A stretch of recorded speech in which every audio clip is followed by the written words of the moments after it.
પ્રણામ, હું દર્શના શાહ. આજે મેં તમારી સાથે દુબઈની વાયરલ ચોકલેટ કુનાફા ચોકલેટની રેસીપી શેર કરી છે. તો ચાલો આપણે તેની શરૂઆત કરીએ. તો તેના માટે મેં પિસ્તા લીધા છે. તેને ગરમ પાણીમાં આપણે પલાળી દઈશું. અડધો કલાક પલાળ્યા બાદ તેને આપણે પાણી કાઢી લેવાનું છે એમાંથી, અને તેને ગળણીમાં કાઢી લઈશું અને થોડી વાર માટે રહેવા દઈશું. બધું પાણી નીતરી ગયા બાદ એક ચાળણીમાં લઈ લઈશું અને તેની આપણે બધા છોતરા કાઢી દેવાના છે. આ પ્રોસેસ કરવી ઓપ્શનલ છે.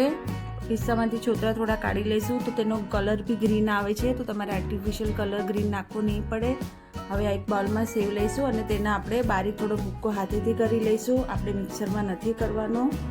હવે કઢાઈમાં થોડું બટર યા ઘી લઈને વર્મિસેલી સેવને આપણે ધીમા ગેસે એકદમ ક્રિસ્પી થાય ત્યાં સુધી શેકવાની છે. આનો ગેસનો ફ્લેમ મીડિયમ યા ફાસ્ટ જરા બી નથી રાખવાનો, નહીં તો તમારી સેવ બરાબરથી શેકાશે નહીં. હવે તમે જોઈ શકો છો કે તેનો ગોલ્ડન બ્રાઉન કલર આવી ગયો છે. હવે તેને એક બાઉલમાં કાઢીને આપણે સાઈડ ઉપર મૂકી દઈશું. હવે મેં વ્હાઈટ ચોકલેટ લીધી છે. તેને આપણે થોડા મીડિયમ સાઇઝના ટુકડા કરી લેવાના છે અને આને ડબલ બોઇલ કરવા મૂકવાનું છે. હવે આ રીતે ટુકડા થઈ ગયા બાદ તેને ડબલ બોઇલ કરવાનું છે. તો તમારે આ રીતે મૂકવાનું છે કે ચોકલેટમાં પાણી ન જાય, નહીં તો તમારી ચોકલેટ બગડી જશે. હવે આ વ્હાઈટ ચોકલેટ મેલ્ટ થઈ ગઈ છે, તો આપણે એને થોડું 2 ચમચી જેટલું એક બાઉલમાં લઈ લઈશું અને કલર તેમાં નાખીને આપણે તમને જે કલર જોતો હોય તે હિસાબથી તમે કલર નાખી શકો છો. મેં યલો અને ગ્રીન લીધું છે. આ કલર નાખીને આપણે બરાબરથી મિક્સ કરી દઈશું. મિક્સ કર્યા બાદ આપણે એક પાઇપિંગ બેગ લેવાની છે. તેમાં આ બંને ચોકલેટો અલગ અલગ પાઇપિંગ બેગમાં નાખી દેવાની છે.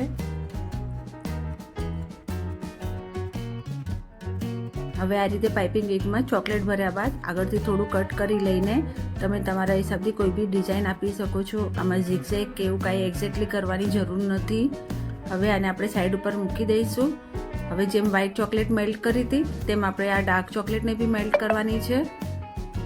હવે આ મેલ્ટેડ ચોકલેટને આપણે ચોકલેટ મોલ્ડમાં નાખી દઈશું અને પછી બધેથી નાખ્યા બાદ એમાંથી એક્સ્ટ્રા ચોકલેટ આપણે કાઢી લેવાની છે અને આ રીતે સાઈડમાં જે પડ્યું હોય તેની ફિનિશિંગ આપી દેવાનું છે. હવે એને 10 થી 15 મિનિટ માટે આપણે ફ્રીજમાં મૂકી દઈશું. હવે મેં આ બીજો મોલ્ડ બી લીધો છે, તો એમાં પણ આપણે સેમ પ્રોસેસ આ રીતે કરશું અને તેને બી ફ્રીજમાં આપણે 10-15 મિનિટ માટે મૂકી દઈશું. કુનાફાનું સ્ટફિંગ થોડું જાડું હોય છે, તો એના માટે આપણે કુનાફાની સ્પેશિયલ મોલ્ડ આવે છે, તો એ લેવાનું હોય છે. તો તમારી ચોકલેટ બરાબર થોડી બનશે ને તો ઉપર આવી જશે. હવે આપણે મિક્સર જારમાં પિસ્તા અને વ્હાઈટ ચોકલેટ તમારા સ્વાદના હિસાબથી તમે વ્હાઈટ ચોકલેટ નાખી શકો છો. ડાર્ક ચોકલેટ આપણે લેતા હોવાથી તેમાં આપણે થોડું ગળપણવાળું જોતું હોય છે. હવે આને આપણે પેસ્ટ બનાવી દેવાની છે અને પેસ્ટ બનાવ્યા બાદ આપણે વર્મિસેલી સાથે તેને મિક્સ કરી દેવાનું છે. અને આ રીતે મેં સ્ટફિંગ આમાં ભરી દીધું છે અને આમાં ઉપર આપણે થોડી ચોકલેટ નાખી દેવાની છે અને આને અડધો કલાક માટે ફ્રીજમાં મૂકી દઈશું. હવે આપણે જે બીજો મોલ્ડ તૈયાર કર્યો હતો તેમાં પણ આપણે સેમ પ્રોસેસ કરવાની છે. તમારે ધ્યાન રાખવાનું છે કે ચોકલેટનું નીચેનું જે આપણે લેયર બનાવીએ છીએ તે ના જાડું ના પતલું તેવું હોવું જોઈએ.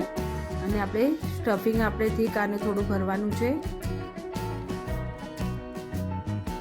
હવે આ રીતે થોડું હાથેથી પ્રેસ કર્યા બાદ આપણે એમાં ઉપર ચોકલેટ નાખી દઈશું.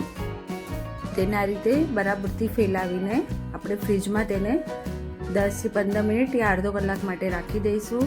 હવે રાખ્યા બાદ તેને બહાર કાઢીને તમે તમારા હિસાબથી કોઈ બી ડિઝાઇન કરી શકો છો. મેં આ ગ્લિટર ગોલ્ડન લીધું છે તે લગાવ્યું છે. હવે તેને આપણે ધીરેથી ઉલટું કરીને ઉપરથી આપણે ધીરે મોલ્ડ કાઢી દેવાનું છે. હવે તમે જોઈ શકો છો કે આપણી બંને રીતે જે ચોકલેટ બની છે તે કેટલી સરસ તૈયાર થઈ ગઈ છે અને દેખાય છે બી સરસ અને સ્વાદમાં બી સરસ. તો કેવો લાગ્યો તમને મારો વિડીયો ગમ્યો હોય તો મારા વિડીયોને લાઇક, શેર અને સબસ્ક્રાઈબ કરવાનું ના ભૂલતા. ફરી મળશું આપણે નવી રેસીપી સાથે.